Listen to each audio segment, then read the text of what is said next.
everyone, and welcome to another edition of Palmy Yacht Crew Vlogs right here on Yachting International Radio. My name is Ria. I am your host, and today I am joined by Captain Ian Flockhart. How are you? Hello, I'm very good, thank you. Well, you have embarked on a new adventure. You have now started up the Yacht Crew Mentor. Yes, I started putting this together last year, but didn't really have time to do much about it. But I've just kind of completely rebuilt the website, made it hopefully completely mobile friendly this time. So I'm putting a lot more effort into this at the moment. So I'm kind of like relaunching something that was launched, but I really hadn't done anything with it. So this is a bit more of a proper kickoff with it now. Well, in order for people to understand why you are able to offer this service, I think it is integral to speak about your past history. So where are you from and how did you get into yachting and what have you done in your career? Okay, very briefly. I kind of fell into yachting professionally. Rewind back to when I was about 16, 17 years old, left school, bummed around a bit. School really wasn't for me. Didn't like the idea of tertiary education beyond school. So bummed around for a year and then suddenly realised no one would give me a job because I deliberately hadn't done very well at school. It's not that I'm thick, because I'm not, but I didn't fit in with the whole thing. I wasn't rebellious. I didn't cause any trouble, but it just wasn't for me. So after about a year of hanging around, enjoying what was a blissfully nice summer in Scotland that year, 1980, I think it was, 80, 81, I realised that no one was going to give me a job. So I had to go out and invent a source of income for myself. So I started a company, which I thought was just going to be a little bit of a cottage industry. Within a couple of years, I was employing 36 people. So I'd accrued enough funds to buy my first yacht at the time I was about 20, I think I was when I bought it. Spent best part of 2 years completely rebuilding it.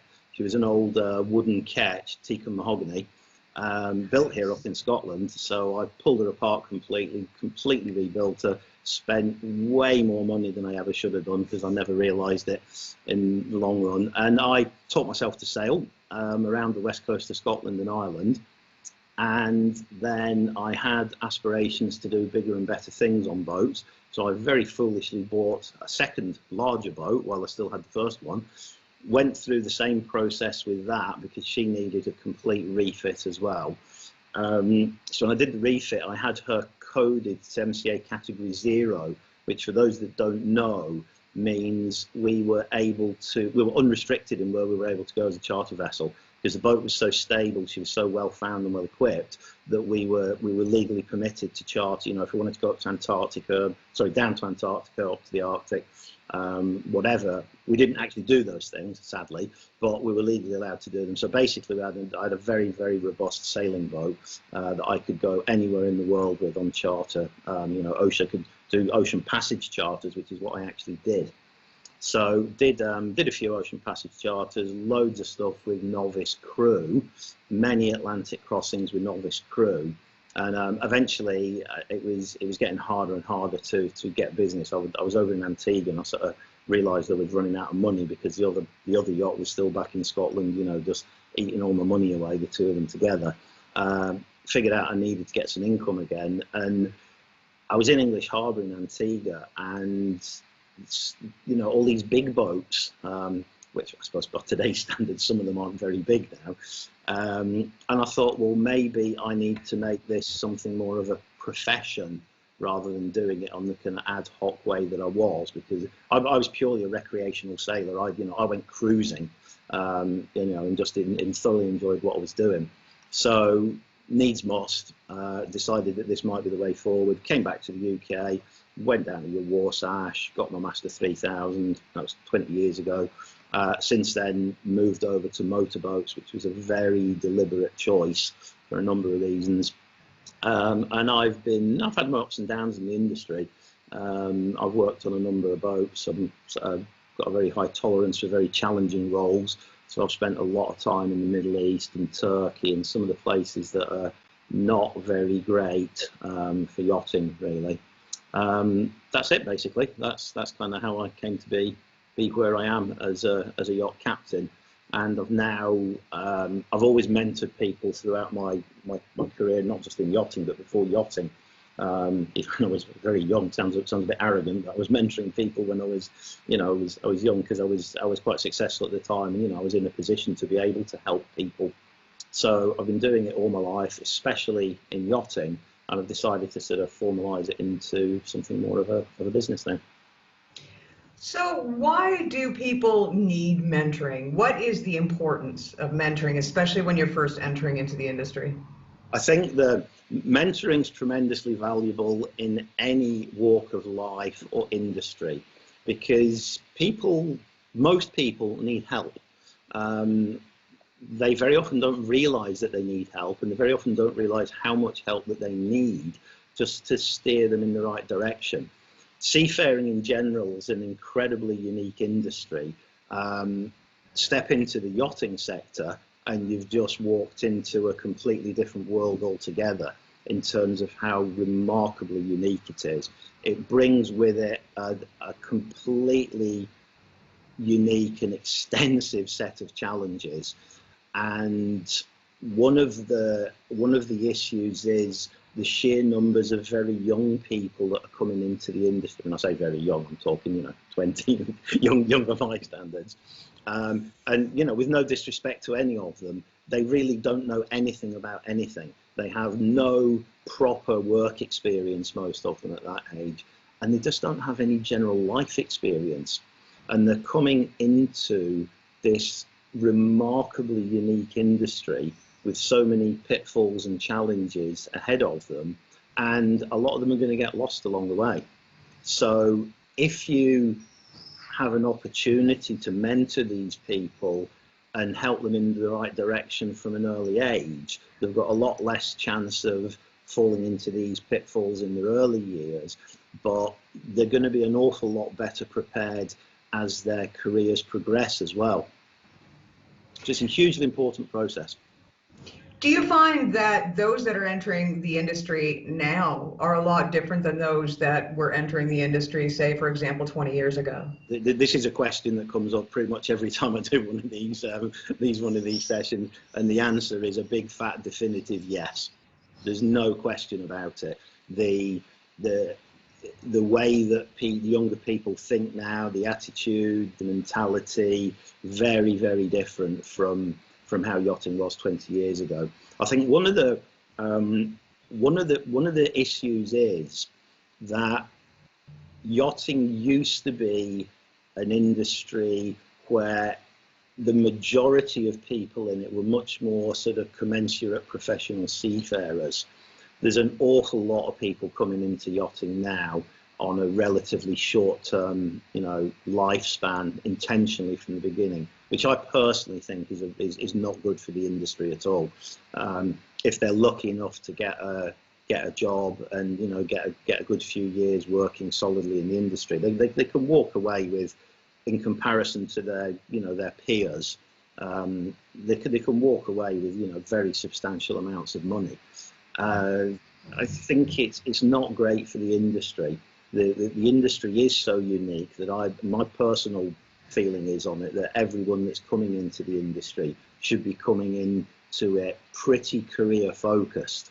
Now, accepted some people, particularly women, because they are perhaps more interested in starting families, etc. They will have an exit timeline planned out. That's fine. So you come into yachting at 19, 20, you can still walk away very comfortable if you're smart, by the time you're sort of in your late 20s to 30, and still opportunity for starting a family, etc.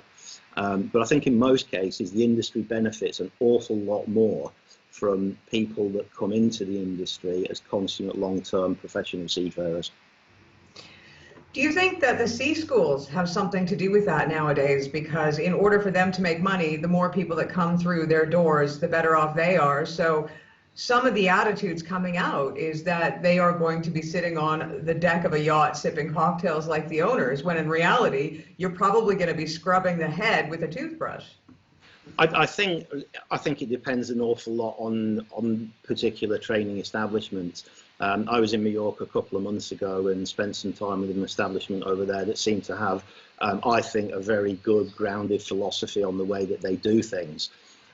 So I think it really, it depends very much on the ethos of the establishment. Look, the demand's always going to be there. And from a purely business perspective, they'd be fools not to service that demand. I think some are clearly better than others. Yes, some will just take your money, but others, and particularly the one I spoke to recently, you know, I think their philosophy was very good. They, you know, they are servicing a demand, but they seem to be doing it in a very professional way. The people are going to come regardless. It doesn't matter who the training establishments are, where they are, what they charge. There's a need to be met, and you know, businesses will always rise to meet that need. I think it's prudent, and I would say beholden upon them. Certainly, if I ran such a training establishment, I'd be putting a tremendous amount of effort into making sure that, you know, the candidates' eyes are wide open, even when they're coming in at the early stages to do, you know, for example, the RYA level of courses before they even get into the much higher MCA ones. And then there's all the, when you talk about training, you should probably break it down into two separate fields, really, because there's the mandatory training, which is your deck and engineering training, RYA, move on to MCA, and then there's all your kind of more vocational stuff, all the interior, the stewardess and stuff, which of course is not required at all. It's just something that has popped up as, I suspect, a very healthy industry in its own right, even though it's not, you know, it's not mandatory in any way. But I think it makes a lot of sense for these people, if for no reason other than to, you know, to build their own reputations, to be there, to guide and mentor their candidates and students from a very early stage. To me, it just makes total business sense. It comes as part and parcel of the job, I think. So obviously, I don't have tremendously wide experience of a vast number of these establishments, but I'm sure some are better than others. But it makes total sense for me that they should get on board with this, because it's going to do them a lot of good in their reputations. And also, they're going to, you know, their candidates, their students are going to walk away better equipped to deal with what lies ahead of them. So for me, it's a no-brainer. That's what they should be doing. And I'm sure some of them do it, you know, to greater or lesser degrees. Yeah. Well, tell me about this website. What can people expect when they go to it? On the website, basically, we offer two fundamental types of services. The first is, and this is something where everybody needs help, I would say, absolutely everybody, getting your CV right. Your CV is so critically important. If you don't have a good CV, you ain't going to get over the first hurdle. It's that simple. People make so many mistakes on CVs in general, particularly in yachting. There's so many things to look for because of the uniqueness of the industry. Excuse me. So I offer a service where I will, you know, completely pull apart people's CVs for them, highlight the various points, explain why to them that X is wrong, that Y is wrong. So much of it is incredibly subtle. There's an awful lot of things in CVs that can cause tremendous problems. Excuse me a second, but I've got a little something stuck in my throat. I can edit it. Chop that out of it. Okay, try again. There's a lot of things that people get wrong in their CVs that are remarkably subtle. Things that, you know, even when you say to some of the clients help, and they're like, "What, are you serious?" I'm like, "Yes, I'm serious." You're an employer, start of the season, you've got 6-7 new crew to hire because you've pared down over the winter time. You could have 100 CVs in front of you as a captain, and it's amazing how very small things that candidate X, Y, and Z think nothing of will completely hack off a person who's got to look at them all. Like, why are they doing this? Because they just see it as a barrier that they have put in front of the person that they're trying to impress to do a job. Now, there's a lot of people out there offering CV services at the moment, but I think what we're doing is, because of my extensive experience as a captain. I mean, I've been captain 3,000 tons for over 20 years, but because of my business background as well, I can look at things a little bit from a different perspective. But the focus is primarily on the yachting industry, and there are so many of these little subtle things, because I've looked at thousands of CVs in my side, and I'm like, oh, why are you doing that? And people they're in a hurry, they're impatient, and your CV can end up in the shredder for the tiniest little infraction. And you do not want that to happen. And you need somebody, whether it's me or someone with similar experience to me, but you need somebody with a tremendous amount of experience in this industry to look at your CV in such detail and so objectively to be able to find every single one of the faults with it as it stands, and then to work on the process of improving it. The layout, the language, the tone, the psychology of it. It's all very, very important. There's something that's enormously worrying, and I've had a lot of feedback from major crew agencies that I've got almost lifelong in the industry relationships with, who have verified this point. That there's been a trend in recent years to make CVs look more modern and funky and try and make them stand out. Fatal mistake, in my opinion. Absolutely fatal mistake. So many people are doing it though, and as far as I see it, this is a major barrier that you're putting in front of somebody who is a potential employer. The reason for it is, here's an analogy. If you're one of these captains, I'm not, but if you are one who leaves all your accounts to the end of the month, and let's just say you've got 625 receipts in front of you, the date, the VAT number, the amount, the name of the business is going to be on a different place, not on every single one of them, but on an awful lot of them. So you pick up the receipt, and instead of just going bum, bum, bum, bum, and getting the pertinent detail off it, oh, where's the VAT number, where's the date? Yeah. Imagine that with a CV. When someone picks it up, where's this bit of it? Why is it not where it should be? Yeah. That's the analogy. And when you've got so many to look at, it can become, everyone's under pressure, everyone's impatient these days generally. Did a bit of research on this. Apparently across all industries, do you know what the average time that someone looks at a CV, recruiter in your hand, in the first instance?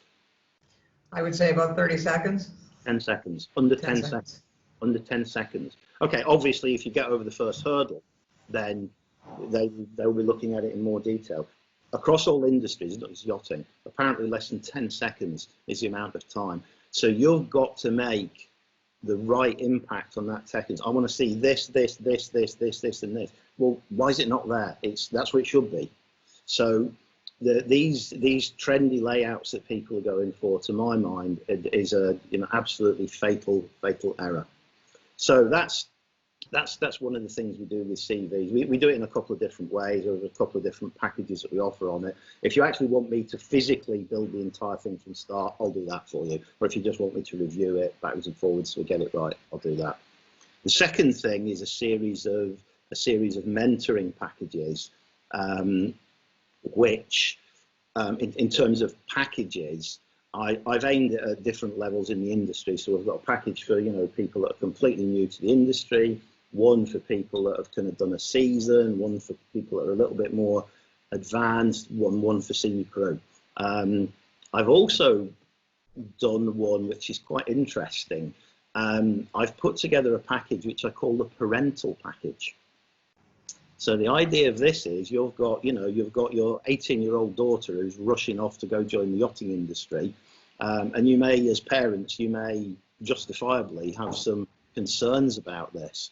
So I've put together a special package where initially the consultation is with the parent or parents, so they can talk to me firstly in a confidential way about what their concerns are, and then we bring the candidate in to the conversation, probably at a separate time, and we start finding out, what are their goals, where do they want to get to, open their eyes a bit, and then we work on development. So that, for example, that would run over 12 months. So the parents can, we have scheduled points in it where, whatever certain point in time they can get back to me in contact. But they can also contact me at any time they want. If their daughter's away in such and such a place, not easy to find, they can call me and say, right, look, this is what's going on. Can we get some advice? And then, Janie will call you. And so that's another thing that I've been doing. And then again, there's a review at the end of the thing.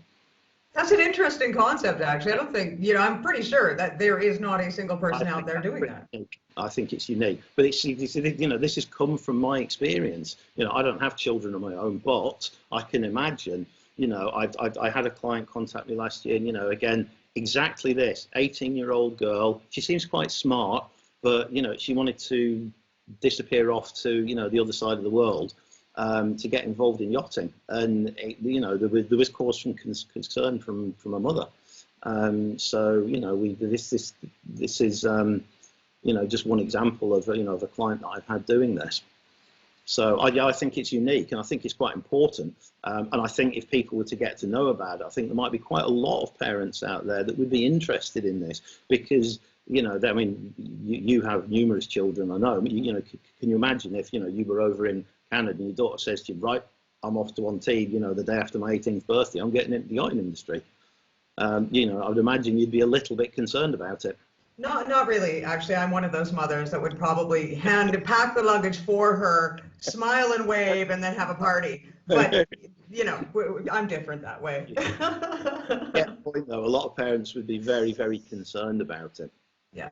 So we've got a whole list of packages that we offer. The prices vary, and the pricing's been done just on the basis of at certain points in the career. It's probably going to take more of my time to mentor somebody through a 12-month period.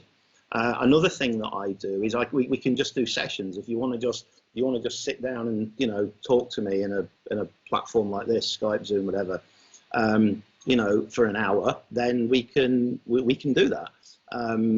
It might just be basic generic mentoring, but I've also got a sort of help section. You could be on a boat and there's X, Y, and Z going on board, and you're not comfortable with this at all. So you may not know who to turn to. You're a junior crew member. The problem might be with your head of department. You don't want to go over them to the captain. The problem might be with the captain. It could be contractual, harassment, whatever. And you just need someone to talk to get some advice on how to deal with a given situation on board. So we've put that in there. We're trying to keep it all as cost effective as possible. We want to help people. I've got this to a point now where I need to start getting some money back out of it, because I've been mentoring people pro bono all my life. I need to, I've put so much into it. I've got to start getting something out of it now. But we want it all to be accessible to everybody. So that's basically what the two categories that it falls into at the moment. You get CV services, mentoring services packages. There's a link on there for pro bono mentoring. If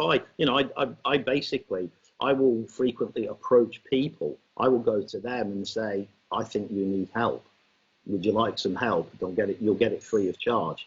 So I've put a thing on there. If people think, for some reason they're deserved of some of this for free, then they can fill in a little form, and I'll take a look at it. If they're, I'm very much in support of the underdog.